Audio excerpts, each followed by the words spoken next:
Janaína Pascoal para fazer uso da palavra. É muito interessante ter o plenário só para nós dois, não é, coronel? Mas eu não resisti a comentar a fala de Vossa Excelência, porque essa situação do óleo nas praias nordestinas, essa situação está me preocupando muito, muito, muito. Talvez pelo fato do senhor ser policial e eu ter trabalhado muitos anos nessa seara também, e sempre estudei essas questões, o senhor perceba, e como eu percebo, que é muito complicado, né, aceitar a tese do acidente. Porque quando há um acidente, existe um foco, existe uma origem, né? Aconteceu ali um choque, uma batida, uma situação. E esse óleo não para de chegar. E esse óleo não para de chegar em praias completamente diversas. Poder-se-ia dizer, não, mas é a maré que está trazendo óleo. Ocorre que a maré, ela pode ser observada, ela pode ser acompanhada. E o aparecimento desse óleo não está seguindo uma lógica que nós poderíamos falar, a lógica das marés. Eu entendo até que as autoridades que estão, espero que estejam, investigando essa situação, deveriam avaliar, né, num eventual exame químico dessa substância, se é possível verificar se o óleo é igual em todas as localidades em que está aparecendo. Porque eu não descarto a hipótese de que este óleo esteja sendo lançado nos nossos mares continuadamente.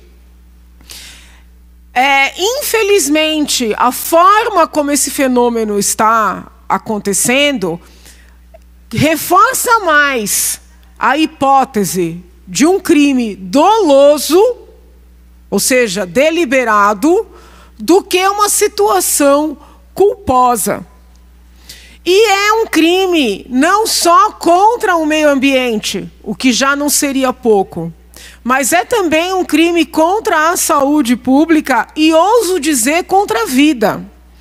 Uma médica paulista, doutora Érica, que está no Nordeste, entrou em contato comigo para dizer que ela está preocupadíssima, porque a população, até com o intuito de ajudar, está voluntariamente retirando esse material do mar. E ela, como profissional da área de saúde, entende que o material pode contaminar essas pessoas. Muito embora não seja um material radioativo, né? É um material que, quando inalado, traz consequências para a saúde.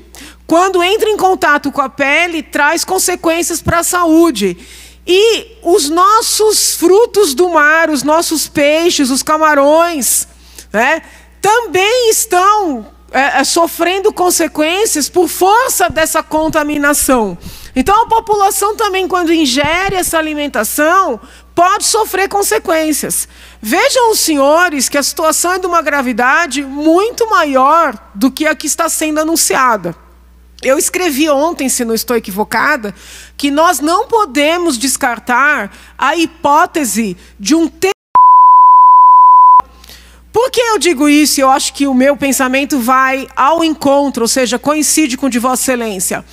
Porque o presidente Jair Bolsonaro, ele vem sendo, né, muito atacado nessa seara do meio ambiente.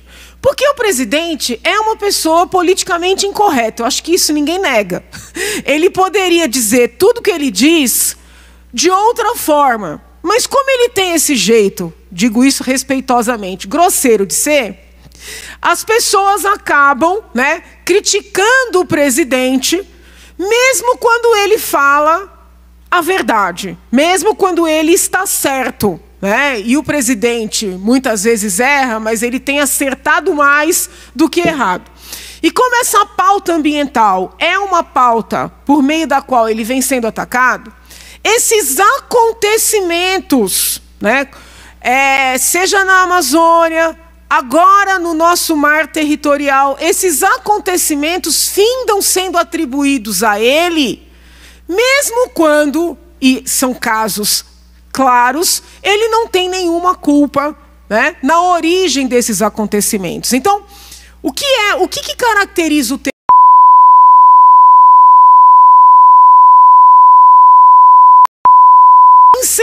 incerteza acerca de quando ocorrerá, uma comunicação, Excelência, e onde ocorrerá.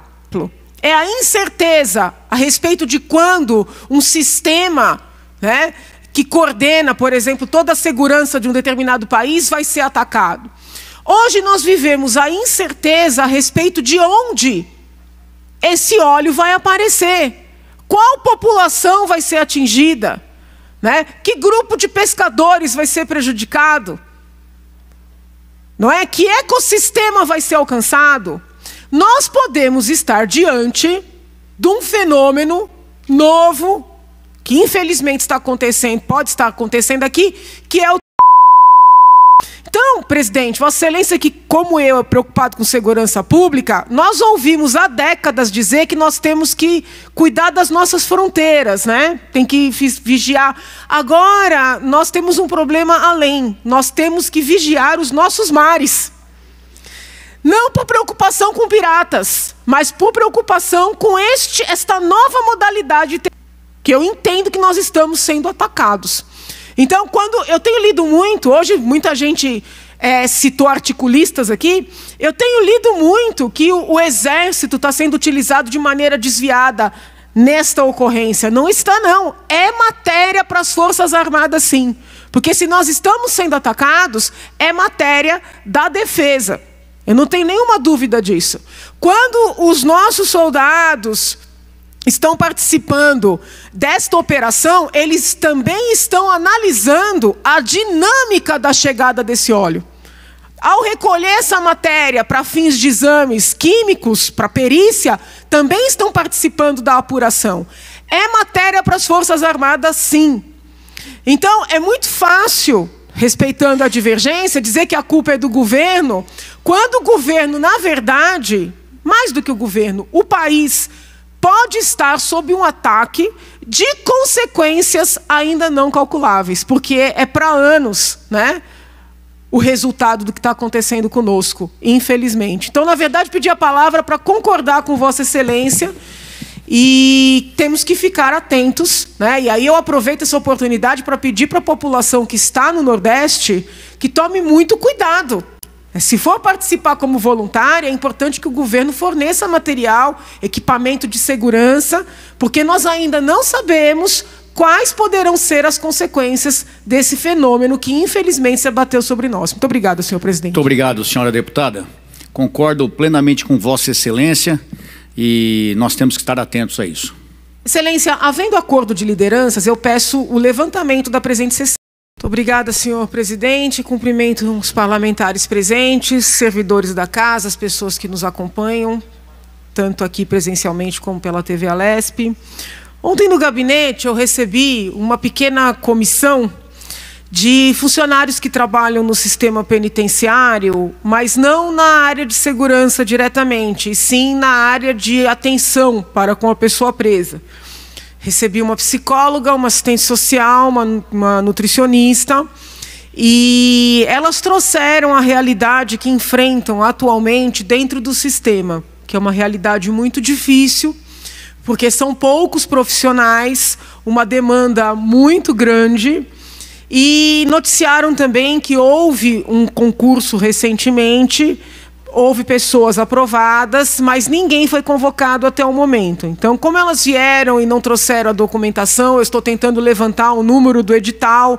De toda forma, já solicito ao senhor presidente, se possível, enviar essa fala ao secretário de Assuntos Penitenciários, porque se há efetivamente esse concurso realizado, essas pessoas aprovadas, eu até peço que sejam convocadas para que o trabalho desses profissionais possa ser realizado a contento. São profissionais que, a princípio, realizaram um concurso para a Secretaria de Assistência Penitenciária, mas tem um vínculo com a Secretaria de Saúde. E eles vivenciam um limbo, porque nem tem os benefícios dos funcionários da assistência penitenciária, nem tem os benefícios dos funcionários da Secretaria de Saúde.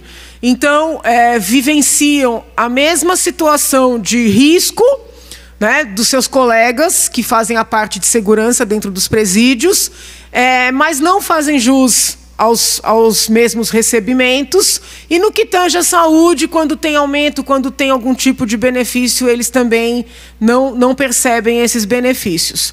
Mas o problema não é só esse. Nós que somos da área do direito penal sabemos que houve uma alteração na legislação, já não tão recentemente, tornando desnecessários, sob o ponto de vista jurídico, os laudos de periculosidade ou de possibilidade de voltar para a vida em liberdade, laudos de assistência social, laudos psicológicos, laudos psiquiátricos para progressão de regime e para livramento condicional. Havia toda uma estrutura dentro do sistema penitenciário para fazer esses laudos. Inclusive o professor Alvino, falecido professor Alvino, que foi homenageado aqui durante a audiência pública que fizemos, ele era que coordenava esse setor. Quando houve alteração na legislação e estes tais laudos deixaram de ser necessários, a progressão e o LC começaram a acontecer por força do decurso do tempo, pura e simplesmente. No entanto, os magistrados, na prática, entenderam por exigir esses laudos.